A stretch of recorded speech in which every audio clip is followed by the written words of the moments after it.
Hey friends, if you wish to fix the error, another installation is already in progress, then please watch this video. I will guide you through the resolutions. So the first solution is to simply restart your computer, and it's not very difficult. Here's what you have to do.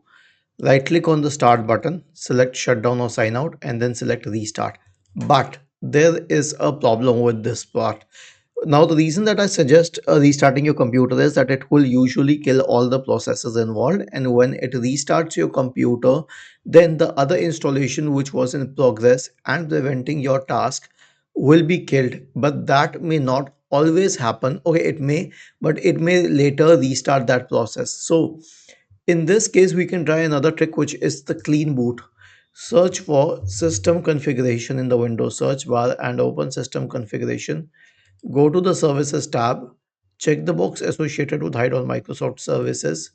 If any of the services checked, click on Disable or Apply, OK, and then restart your computer. Was this helpful? If yes, then please subscribe to the channel.